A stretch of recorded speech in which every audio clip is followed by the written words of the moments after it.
Hi hello నమస్తే welcome back. నేను మీ host అక్షర విహారీ. మనతో మాట్లాడడానికి ఎంవిఎన్ కశ్యప్ గారు రెడీగా ఉన్నారు. Handsome person. Let's talk. Hi sir. Look so handsome. Thank you so much. First time కదా సూట్ కాకుండా ఎలా రావాలి? అవునండి. సో యూజువల్ గా చెయ్యను, సూట్ లేకుండా బ్లేజర్ లేకుండా. సో సార్ అప్కమింగ్ ఈవెంట్స్ ఏమన్నా? 2 ప్రోగ్రామ్స్ అండి. A very vibrant programs. మేలో 18th and 19th business growth psychology. Business లో మినిమం 30 నుంచి 130% గ్రోత్ కావాలంటే యాజ్ ఎ లీడర్ గా నా మైండ్ సెట్ ఎలా ఉండాలి, ఒక హై పర్ఫార్మింగ్ టీమ్ ఎలా బిల్డ్ చేయాలి, సేల్స్ ని ఎన్హాన్స్ ఎలా చేయాలి, multiple topics, everything related to business. So business growth psychology 2 days programme మేలో ఉంటుంది. దెన్ జూలైలో అన్షేకబుల్. ఎంత కష్టం వచ్చినా, ఎంత నష్టం వచ్చినా, ఎన్ని ప్రాబ్లమ్స్ వచ్చినా సరే మైండ్ని అన్షేకబుల్గా ఎలా నిలబెట్టగలగాలి అనేది బీ అన్షేకబుల్ జూలైలో ఉంటుంది. అది కూడా 2 days programme, offline as well as online available. Fantastic. Sir ఇప్పుడు మన చుట్టూ ఒకలాంటి పర్సనాలిటీ మనల్ని బాగా ఇబ్బంది పెడుతుంది. వాళ్ళని నార్సిస్టిక్ పీపుల్ అంటాం. ఓ కరెక్ట్, ఎస్.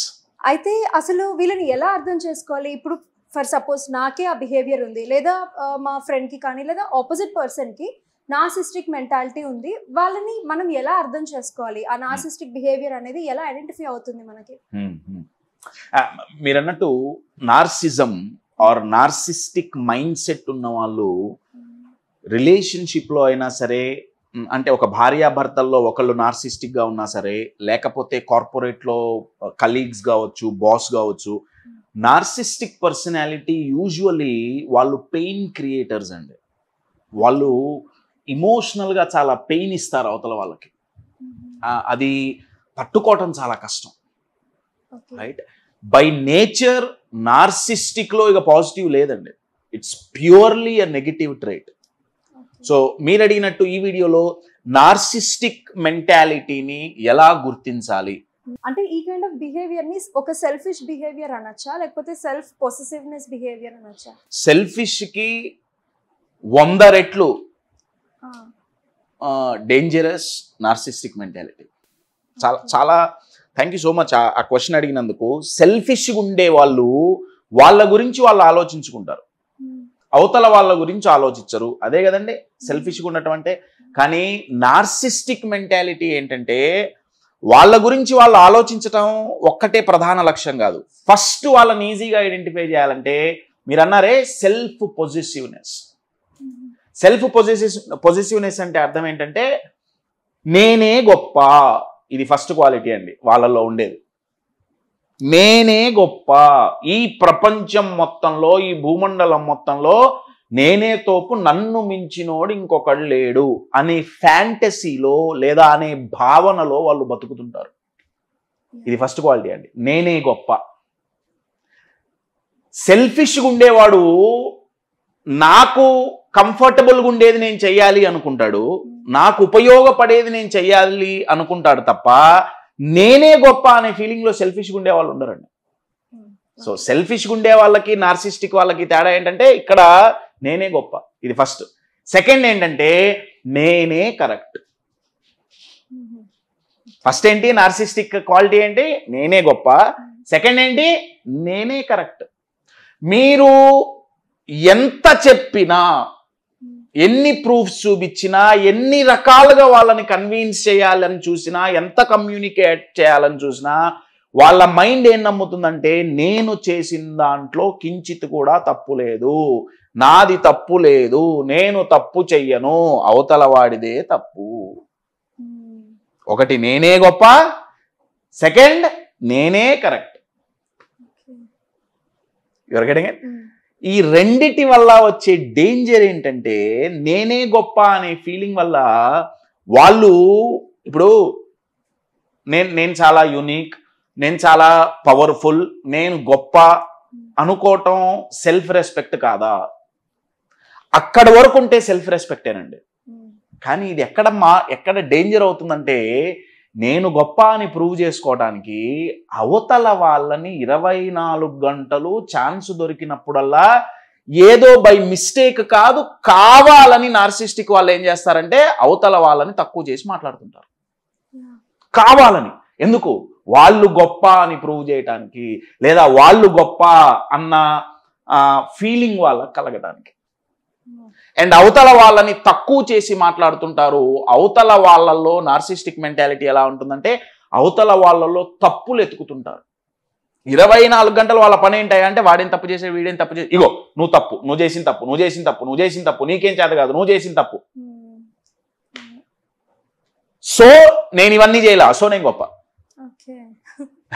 ఇంకా వాళ్ళతో అసలు డిస్కషన్ కూడా వేస్ట్ అనుకుంటా. వాళ్ళతో డిస్కస్ చెయ్యాలా, వాళ్ళతో అడ్జస్ట్ అవ్వాలా, వాళ్ళని ఎలా డీల్ చెయ్యాలి కదండి, చాలా ఇంపార్టెంట్ కదా ఇది. వాళ్ళని ఎలా డీల్ చేయాలో తెలుసుకోవాలి కదా. మీకు గనక ఇంట్రెస్ట్ ఉంటే ఎలా డీల్ చేయాలో తెలుసుకోవాలనుకుంటే, మీకు ఇంట్రెస్ట్ ఉన్నా దాన్ని ఇంకొక వీడియోలో చెప్తా. ఈ వీడియోలో ఫస్ట్ నార్సిస్టిక్ పర్సనాలిటీని అర్థం చేసుకుందాం. ఓకే అండి. ఫస్ట్ నేనే గొప్ప, నేనే కరెక్ట్. సెకండ్, దీనికి ఆపోజిట్, థర్డ్ క్వాలిటీ దీనికి ఆపోజిట్ ఏంటి? అవతల వాళ్ళని తక్కువ చేయటం, అవతల వాళ్ళలో తప్పులు ఎతకటం. ఇంకొక most dangerous quality narcissistic mentality mind సెట్కి ఉండేది ఏంటంటే వాళ్ళలో ఎంపతి ఉండదు. ఎంపతి అంటే నార్మల్గా తెలుగులో చెప్పాలంటే జాలి, కరుణ అనేది గూగుల్ చెప్తుందిలే, కానీ ఇక్కడ ఎంపతి అంటే మీనింగ్ అది కాదండి. ఎంపతి అంటే ఇక్కడ అవతల వాళ్ళ ఫీలింగ్స్ని వాళ్ళు అర్థం చేసుకోరు. నార్సిస్టిక్ మెంటాలిటీ వాళ్ళు అవతల వాళ్ళ ఫీలింగ్స్ని అర్థం చేసుకోరు. అర్థం చేసుకునే కెపాసిటీ లేక కాదు, అర్థం చేసుకోవాలన్న ఇంట్రెస్ట్ లేకపోవటం. ఎందుకంటే నార్సిస్టిక్ మెంటాలిటీ వాడికి అవతల వాళ్ళు ఒక చీడ పురుగుతో సమానం అండి. వాళ్ళంతే ట్రీట్ చేస్తారు. హేబా నీకు నేను రెస్పెక్ట్ ఇచ్చేదేంటి, వాళ్ళ మైండ్లో ఇది నడుస్తుంది. నువ్వెంత, నువ్వు గొప్ప, నేను ఎంత గొప్ప అనుకుంటున్నా, ఎవరు నువ్వు అసలు, వాళ్ళ మైండ్లో ఇది నడుస్తుంది. ఇంట్లో ఒక బొద్దింక కనపడితే మన రియాక్షన్ ఎట్లయితే ఉంటుందో, హెచ్చి బే అని ఎట్లయితే ఉంటుందో, నార్సిస్టిక్ మెంటాలిటీ వాళ్ళకి అవతల వాళ్ళని వాళ్ళు బొద్దింకలా చూస్తుంటారు. అయితే వాళ్ళకి అసలు సర్కిల్ కూడా తక్కువ ఉంటుంది కదా సార్? చాలా మంచి క్వశ్చన్ అండి. వాళ్ళు నలుగురితో కలుస్తారా? కలుస్తారు. వాళ్ళకి సర్కిల్ కూడా ఉంటుంది. ఎప్పుడంటే ఆ సర్కిల్లో ఉండే వాళ్ళు ఇద్దరే, 2 రకాలుగా ఉంటారు. ఒకటి వీళ్ళని భరించే వాళ్ళు, అర్థమవుతుందా, వాళ్ళు బాధితులు. సెకండ్, ఇప్పుడు నార్సిస్టిక్ మెంటాలిటీ వాడితో అవతల వ్యక్తికి ఏమన్నా అడ్వాంటేజ్ ఉంది అనుకునే వాళ్ళు ఏం చేస్తారంటే వీళ్ళను పొగుడుతుంటారు. ఇక భజన బ్యాచ్ అంటారే తెలుగులో, అయ్యా నువ్వే గొప్ప, నీకంటే ఇంకెవడు లేడు, యూనో. సో నార్సిస్టిక్ మెంటాలిటీకి సర్కిల్ ఉంటుంది. ఒకటి భరించే వాళ్ళైనా అయి ఉండాలి, లేదా భజన చేసే వాళ్ళన్నా వాళ్ళ ఫ్రెండ్స్ అయి ఉండాలి. అందులో నార్సిస్టిక్ మెంటాలిటీ అవతల వ్యక్తిని ఎలా కావాలంటే అలా ఇన్ఫ్లుయెన్స్ చేయగలడండి. నార్సిస్టిక్ మెంటాలిటీ వాళ్ళు అబద్ధం ఆడటంలో దిట్టలు, అబద్ధం ఆడటంలో వాళ్ళు నిష్ణాతులు అండి. అసలు మామూలు స్కిల్ఫుల్ కాదు. వీడు అబద్ధం చెబుతున్నాడు అని కనుక్కోవటం కూడా కష్టం. ఇవాళ పొద్దున ఒక మాట చెబితే గంట తర్వాత ఆ మాట మారిపోతుంది. బెంగళూరులో ఇప్పుడు మారిపోయింది, కానీ ఒక 5-6 ఏళ్ల క్రితం వరకు బెంగళూరు క్లైమేట్ చాలా అన్ప్రిడిక్టబుల్గా ఉండేది. పొద్దున్నే ఎండ ఉంటుంది, గంట తర్వాత వర్షం, మళ్ళీ గంట తర్వాత చలి, మళ్ళీ ఎండ, ఇలా మారుతుండేది అనమాట. నార్సిస్టిక్ మెంటాలిటీ కూడా గంటకు ఒక మాట మారుస్తుంటారు. వాళ్ళని ప్రెడిక్ట్ చేయలేదు. సో అబద్ధాలు ఎక్కువ వాడతారు. నేనే గొప్ప అనే ఫీలింగ్, అవతల వాళ్ళు వేస్ట్, నేనే కరెక్ట్, అవతల వాళ్ళు తప్పు, అబద్ధాలు ఆడటం, ఇవన్నీ నార్సిస్టిక్ మెంటాలిటీ యొక్క ట్రేట్స్ అండి. బేసిక్గా నార్సిస్టిక్ మెంటాలిటీ వాళ్ళు ఏం నమ్ముతారంటే డామినేట్ చేయటమే కరెక్ట్ వే ఆఫ్ లైఫ్. వాళ్ళు ఒక ఫ్యాంటసీలో బతుకుతారు. నేను చాలా సక్సెస్ఫుల్గా అవుతా, నేను చాలా పెద్ద వ్యక్తిగా ఎదుగుతా. కశ్యప్ అలా విజువలైజ్ చేసుకోవటంలో తప్పే ఉంది. సెల్ఫ్ కాన్ఫిడెన్స్ వస్తుంది కదా. నేను చెప్పా కదా, సెల్ఫ్ రెస్పెక్ట్ కి సెల్ఫ్ పొజిటివ్నెస్ కి మధ్యలో చాలా తేడా ఉందండి. You're getting my point. Self respect ఉన్న వ్యక్తి అవతల వ్యక్తికి కూడా రెస్పెక్ట్ ఇస్తాడు. అవును సార్. అర్థమవుతుందా? ఇప్పుడు సెల్ఫ్ రెస్పెక్ట్ ఉన్న వ్యక్తి కోపంలో ఏదో అరిచాడు అనుకోండి, తక్కువ చేసి మాట్లాడాడు అనుకోండి, దాని తర్వాత వచ్చి పశ్చాత్తాపడతాడు, రియలైజ్ అవుతాడు. నార్సిస్టిక్ మెంటాలిటీ ఏంటంటే 24 గంటలు అవతల వ్యక్తిని ఫిజికల్గా, మెంటల్గా, ఇమోషనల్గా టార్చర్ పెట్టడమే. వాళ్ళలో అసలు చేంజ్ రాదంటారా సార్? వాళ్ళల్లో చేంజ్ రాదా? వస్తుంది. వాళ్ళేం పైనుంచి ఊడిపల్లా. బేసిక్గా నార్సిస్టిక్ మెంటాలిటీ ఎందుకు డెవలప్ అవుతుందంటే సెల్ఫ్ డౌట్ వల్ల డెవలప్ అవుతుందండి. ఇది చాలా తక్కువ మందికి తెలుసు. ఎవరిలో అయితే ఎక్కువ సెల్ఫ్ డౌట్ ఉంటుందో వాళ్ళ ఆ డౌట్ని పోగొట్టుకోకుండా, వాళ్ళ సెల్ఫ్ రెస్పెక్ట్ వాళ్ళు బిల్డ్ చేసుకోకుండా వాళ్ళ మైండ్ ఏం చేస్తుందంటే ఈ నార్సిస్టిక్ మైండ్ సెట్ని అడాప్ట్ చేసుకుంటుంది. ఒక వ్యక్తి నార్సిస్టిక్ మెంటాలిటీ ఉంటే వాళ్ళ పార్ట్నర్ జీవితం ఎట్టుంటుంది, దీని మీద మనం ఒక టాపిక్ చేయొచ్చు. నెంబర్ 1. నెంబర్ 2, నార్సిస్టిక్ బాస్ ఉంటే వాళ్ళ కింద పనిచేసే ఎంప్లాయీస్, వాళ్ళతో పనిచేసే ఎంప్లాయీస్ పరిస్థితి ఎట్టుంటుంది, ఒక వీడియో చేయొచ్చు. నార్సిస్టిక్ పేరెంట్స్ ఉంటే వాళ్ళ పిల్లలు ఎలా ఎదుగుతారు, వాళ్ళ మైండ్ సెట్ మీద ఎంత ఎఫెక్ట్ పడుతుంది, ఫ్యూచర్లో వాళ్ళు ఎలా తయారవుతారు, ఇదొక వీడియో తయారు చేయొచ్చు. Narcissistic nature, ఎన్పిడి, narcissistic personality disorder అని దీనికి సైకాలజీలో ఒక పేరు పెట్టారు, కానీ నాకు ఆ పేర్లు నచ్చవు. బేసిక్గా నార్సిస్టిక్ అంటే ఏంటంటే సెల్ఫ్ డబ్బా మాత్రమే, అవతల వాడి డబ్బాతో వీడికి పని లేదు. ఆర్ వీడి దృష్టిలో అవతల వాడి అసలు డబ్బానే కాదు. వాల్యూ ఇవ్వరు, విలువ ఇవ్వరు, పట్టించుకోరు, టార్చర్ చేస్తారు. అయితే ఇది మీ చుట్టుపక్కల వ్యక్తుల్లో ఎక్కడన్నా ఉందా మీరు గమనించండి. నెంబర్ 1, వాళ్ళతో ఎలా డీల్ చేయాలనేది ఇంకో వీడియోలో నేను చేస్తాను, పార్ట్ 2 కింద. నెంబర్ 2, యూజువల్గా నార్సిస్టిక్ మెంటాలిటీ వాళ్ళు కనుక ఈ వీడియో చూస్తుంటే నేను ఇది కాదు అనే వాళ్ళ మైండ్లో ఫస్ట్ వస్తుంది.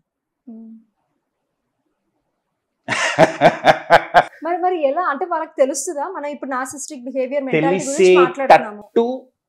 తెలిసేటట్టు తెలియజేసేటట్టు, అందుకే థెరపీ చాలా అవసరం అండి. నార్మల్ వ్యక్తికి అంత ఈజీ కాదు నార్సిస్టిక్ మెంటాలిటీని బ్రేక్ చేయటం. అక్కడే coach, life coach or therapist యొక్క అవసరం వచ్చేది అక్కడే. యాక్సెప్ట్ వాళ్ళు చేయరండి, వాళ్ళు చేయరు. అందుకే నేను అంటున్నా, ఒక లైఫ్ కోచో లేకపోతే ఒక థెరపిస్టో ఇటువంటి మైండ్ సెట్ గురించి సైకాలజీ తెలిసిన వ్యక్తి మాత్రమే వాళ్ళని రియలైజ్ చేయించగలడు. ఓకే అండి. సో వీళ్ళతో ఎలా డీల్ చేయాలనేది ఇంకో వీడియోలో చెప్తాను. So narcissistic mentality 4 points. Number 1, నేనే గొప్ప, అవతలోడు వేస్ట్, నేనే కరెక్ట్, అవతల వాడు ఎప్పుడు తప్పే చేస్తాడు, అబద్ధాలు ఆడతారు, అవతల వాళ్ళని నెగిటివ్గా ఇన్ఫ్లుయెన్స్ చేస్తారు, ఎంపతి ఉండదు, అవతల వాళ్ళ ఫీలింగ్స్కి వాల్యూ ఇవ్వరు, రెస్పెక్ట్ ఇవ్వరు. ఇవి basic traits. Most important 6th trait ఏంటంటే డామినేట్ చెయ్యటమే కరెక్ట్ అని భావించే వ్యక్తులు, వీళ్ళు నార్సిస్టిక్ మెంటాలిటీ. ఇది సెల్ఫ్ రెస్పెక్ట్ కాదు, సెల్ఫిష్నెస్ కాదు, self possessiveness. Oh yes. So చూసారు కదా, నార్సిస్టిక్ పర్సనాలిటీ డిసార్డర్ పార్ట్ 1 ఇది. పార్ట్ 2తో మళ్ళీ కలుద్దాం. సార్ డిస్క్రైబ్ చేసిన ఈవెంట్స్కి ఎవరైనా అటెండ్ అవ్వాలి అనుకుంటే కింద కనిపిస్తున్న కాంటాక్ట్ నెంబర్కి కాల్ చేయండి, అటెండ్ అవ్వండి. Thank you.